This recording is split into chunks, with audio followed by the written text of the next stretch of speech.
रविशंकर प्रसाद, जल्दी से आपके पास आते हुए सुप्रिया जी, इसी आरोप का जवाब लेते हुए शुरुआत, वो कह रहे हैं कि जो भ्रष्टाचार का जिन पर खुद मामले चल रहे हैं वो इस तरह की बयानबाजी ना करे। पैसे का प्रभाव कम करने के लिए इलेक्टोरल बॉन्ड्स में ये बदलाव किए गए थे। सुप्रिया जी, मुझे लगता है कि एक परिपक्व वकील होने के नाते आज रविशंकर प्रसाद जी को प्रेस कॉन्फ्रेंस नहीं करनी चाहिए थी। इसलिए नहीं करनी चाहिए थी क्योंकि सुप्रीम कोर्ट के आदेश के बाद और जो तीखी टिप्पणी सुप्रीम कोर्ट के आदेश ने की है, और इसको सिर्फ असंवैधानिक ही नहीं बताया है, ये भी बताया इससे कालाबाजारी भी होती है, इससे काला धन आता है, ये भी बताया इससे क्विड प्रो को हो सकता है पॉलिटिकल पार्टीज में, ये भी बताया है कि कैसे काले धन पर अंकुश नहीं लग सकता इस पर। और फिर जो बातें सामने आ रही हैं कि कैसे 5 कानूनों को बदलकर ये मनी बिल के तौर पर लाया गया था, ये सबको पता है। उस टाइम पर ये कवर खूब हुआ था। आरबीआई एक्ट 1934 की बदली गई, रिप्रेजेंटेशंस ऑफ पीपल एक्ट 1951 की बदली गई, आईटी एक्ट 1961 का बदला गया, कंपनीज एक्ट 1956 का बदला गया, एफसीआरए का कानून 1976 का बदला गया। 5 बड़े कानूनों को बदलकर ये करने का फैसला किया था। असलियत ये है कि बार बार डेटा सामने आता है और वो दिखाता है कि 95% से लेकर 99% पैसा सिर्फ भारतीय जनता पार्टी के पास जाता है। चलिए, इसमें भी कोई बात नहीं, लेकिन क्या इस देश के लोगों को, इस प्रजातंत्र में जो चुनाव से सरकार को चुनते हैं वोट देकर, क्या उनको हक नहीं है ये जानने का कि कौन कितना पैसा किसको दे रहा है और क्या नीति निर्माण उस पैसे के कारण हो रहा है, क्या क्विड प्रो को चल रहा है, क्या ये जानने का हक नहीं है? असलियत यह है कि कानून बदलकर रिप्रेजेंटेशंस ऑफ पीपल एक्ट में यह कर दिया गया कि 2000 ऊपर से रुपए में आपको पैन कार्ड की ये बदला गया, लेकिन यहां पर कौन किसको पैसा दे रहा है वो गोपनीय रखा जाएगा। क्यों गोपनीयता है इसमें? इस देश के लोगों को जो चुनते हैं सरकारों को, उनको क्यों नहीं है हक जानने का? पारदर्शिता क्यों नहीं रखी जा रही है? और मैं स्वागत करती हूं इस बात का कि इतने अपारदर्शी कानून का अंत हुआ। मैं तो उससे एक स्टेप जाके आगे बात कहूंगी, अब पता तो चले, सार्वजनिक तो हो कि किसने कब किसको दिया और उसके एवज में उनको क्या मिला। और अंत में एक ही बात कहना चाहती हूं अंजना जी, और ये बात कहनी जरूरी है आज हिंदुस्तान की राजनीति में या इस देश के लोकतंत्र में एक डिस लेवल प्लेइंग फील्ड नहीं हो सकती है। सिर्फ सरकार के एक बैंक को पता रहे ये नहीं हो सकता है। डिस लेवल प्लेइंग फील्ड को खत्म किया है। लोगों को यह जानने का अधिकार है कौन पैसा दे रहा था, यह बड़ी बात है। और जिस तरह से यह कानून लाया भी गया था, 5 कानूनों को बदल के, हमने हमेशा इसकी खिलाफत करी और अपने 2019 के मैनिफेस्टो तक में कहा था हम सत्ता में आएंगे तो इस कानून को उखाड़ फेंकेंगे। मैं स्वागत करती हूं, ये स्वतः समाप्त हो गया। बस आशंका इस बात की है कि क्या सरकार सुप्रीम कोर्ट के फैसले को मानेगी या उसकी अवमानना करेगी। चलिए पहले आपको सुना देते रविशंकर प्रसाद, पूर्व कानून मंत्री ने इस पर क्या कहा है, फिर आपसे मैं जवाब लूंगी। चुनाव में सुधार के लिए ये हमारी मोदी जी की सरकार का एक प्रयास नहीं था। आपको याद होगा वोटर लिस्ट पर आपकी फोटो छपती है, ये भी उस समय हुआ था ना। आज बड़ी संख्या में जो ईवीएम्स लाए गए उससे बूथ कैप्चरिंग बंद हुई है ना। जिस प्रदेश से मैं आता हूं वहां तो जब तक 10-15 लाख नहीं गिरती थी तो चुनाव होता ही नहीं था। अब वो अतीत की बात है ना। और भी कई तरीके से चुनाव में सुधार के लिए जितना प्रयास करना है वो काफी किया गया है। ये भी उसी प्रामाणिक प्रयास में चुनाव को पारदर्शी बनाने का प्रयास था। अब माननीय सुप्रीम कोर्ट ने एक फैसला किया है तो हम उनका सम्मान करते हैं। इस फैसले पर क्या बोलना है, जैसे मैंने कहा, निर्णय को पढ़ने के बाद हम बताएंगे। सुप्रीम कोर्ट ने चुनावी बॉन्ड्स पर फौरन रोक लगा दी है। संजीव जी, आपसे समझना चाहेंगे क्या है मतलब, इसका डिफेंस क्या हो सकता है? क्योंकि सुप्रीम कोर्ट ने तो बहुत सख्त टिप्पणियों के साथ इस पर रोक लगाई है। वो तो कह रहे हैं इसे असंवैधानिक करार दे रहे हैं। इससे कैसे रुकेगा कालाधन का प्रभाव? अंजना, सुप्रीम कोर्ट है तो हम सबको मानना ही पड़ेगा, पहली बात तो। दूसरी बात यह है कि जब लगातार 70, 72, 75 वर्षों से कुछ पॉलिटिकल पार्टीज अपने इलेक्शन से पहले खूब बड़ा चंदा लिया करती थी और ड्रॉर खोल के पैसे रख लिया करती थी, अपनी अलमीरा में पैसे रखा करती थी, तो उसमें सुधार के लिए मुझे लगता है कि बॉन्ड्स को स्ट्रीमलाइन करके और बैंक के थ्रू उसकी जो है ट्रांजैक्शंस हो।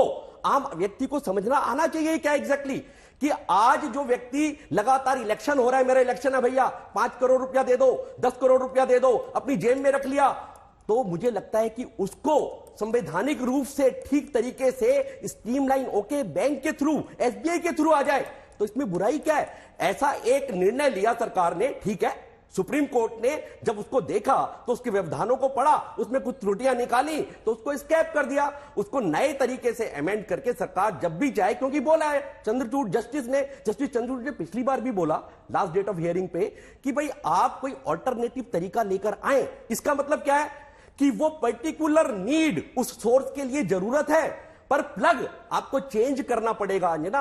हो सकता है कि आप उसमें कुछ चेंजेस करें, उस चेंजेस लाने के बाद जो स्टेप आपको अनकॉन्स्टिट्यूशनल बताया, कॉन्स्टिट्यूशनल दायरे में लाके उसको दोबारा से पेश कर सकते हैं। परंतु एक बात क्लियर हो जाती है अंजना इससे, कि आज ये क्लियर हो चुका है कि जो लोग पर्सनल बेनिफिट के लिए पैसा भरा करते थे, अपने पर्सनल स्विस बैंक में पैसा डाला करते थे, स्विस बैंक से पैसा लाने के लिए कितनी आप तो की जद्दोजहद हो रही थी, कितने सालों से लगातार पैसे वहां पड़े हुए हैं। तो आज अगर किसी का पैसा पड़ा है, किसी भारतवर्ष के लोग का 1,000 रुपए से लेकर 1 लाख रुपए तक का पैसा पड़ा है बॉन्ड्स के रूप में, जिसको अनकॉन्स्टिट्यूशनल बोला सुप्रीम कोर्ट में, तो वो एसबीआई में है, तो स्टेट बैंक ऑफ इंडिया में है, भारतीय बैंक में है, कहीं स्विस बैंक में नहीं है, जिसको कि ओपन करना बहुत मुश्किल हो जाए।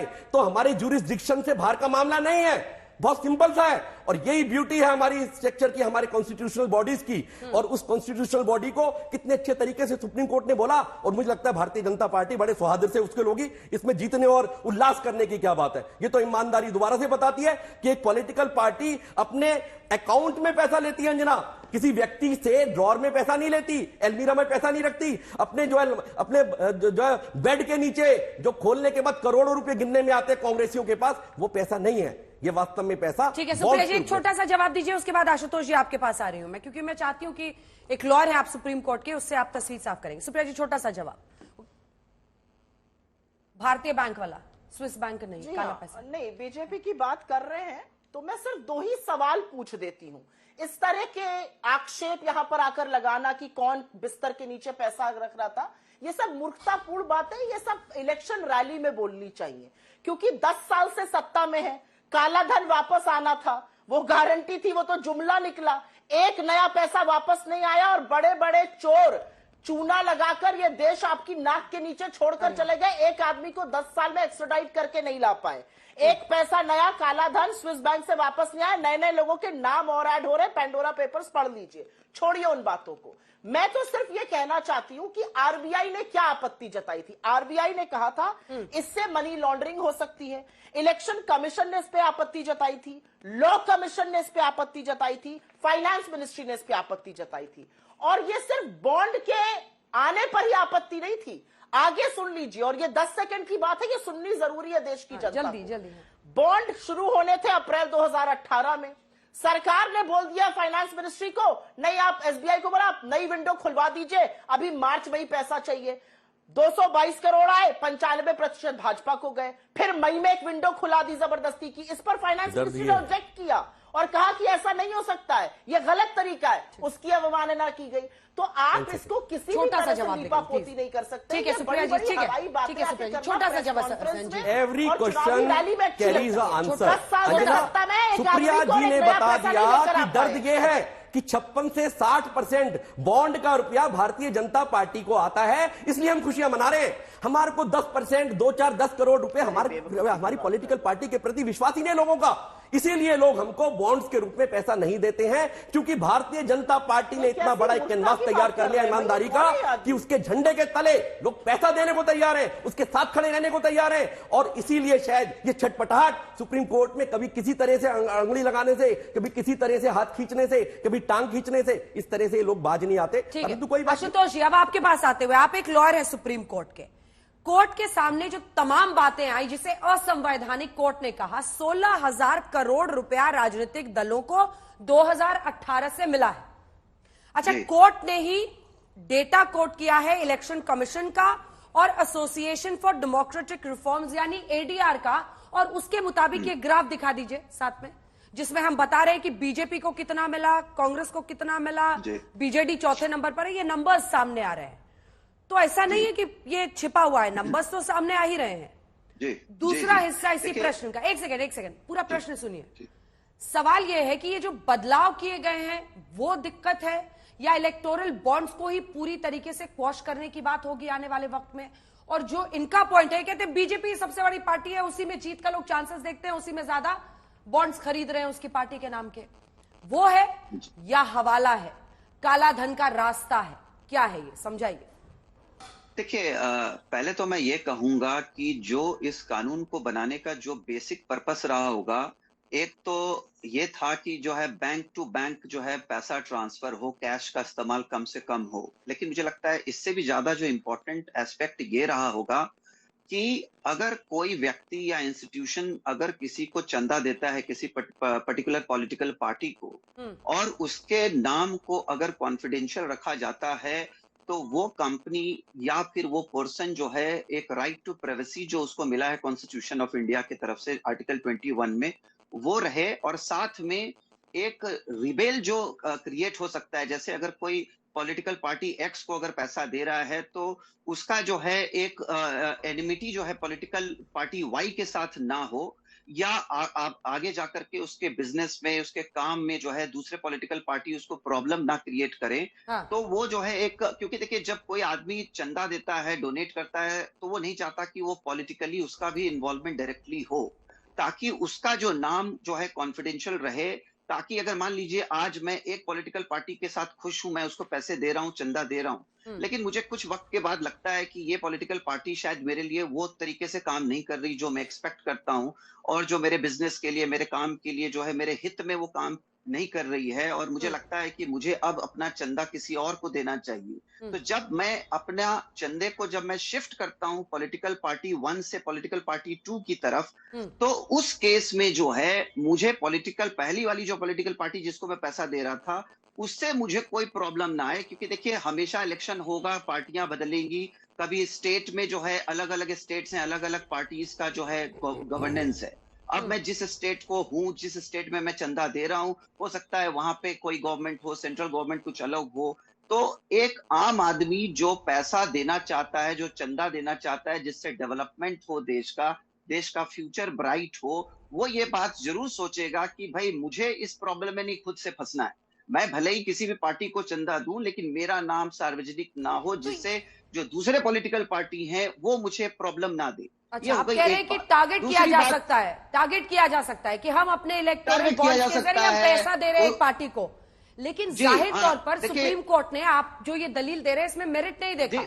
मैं बता रहा हूं, मैं आगे जल्दी जी मैं आगे आ रहा हूं। देखिए जब कोई भी कानून बनता है तो उसमें कुछ पॉजिटिविटी होती है, और धीरे धीरे जब वो आगे बढ़ता है तो उसमें कोई ना कोई खामी भी कुछ कुछ नजर आती है, और लगता है कि इसमें जो है यहाँ पे कोई गैप है जिसको भरा जा सकता है, जिसको ठीक किया जा सकता है, या कानून का जो है कुछ गलत इस्तेमाल भी हो रहा हो। अब मान लीजिए अगर कुछ पॉलिटिकल पार्टीज इसको गलत तरीके से इस्तेमाल कर रही हो, या कोई शेल कंपनी के थ्रू पैसा जो है इलेक्टोरल बॉन्ड के थ्रू पैसा वो ला रही हो, या बाहर देश से पैसा ला रही हो, तो ऐसे केस को जो है सुप्रीम कोर्ट ने उसको भी कंसिडर किया है कि यहाँ पे जो है इस कानून का गैर इस्तेमाल भी हो सकता है, इसका मिसयूज भी किया जा सकता है। तो मुझे लगता है कि जो इश्यूज है जिसके ऊपर अभी सुप्रीम कोर्ट ने डायरेक्शन दिया है एसबीआई को ये कहा है कि आप जो है पूरा जो है डेटा जो है आप इलेक्शन कमीशन को दीजिए, और इलेक्शन कमीशन ऑफ इंडिया जो है उस सारा डेटा को जो है अपने वेबसाइट पे जो है अपलोड करेगा,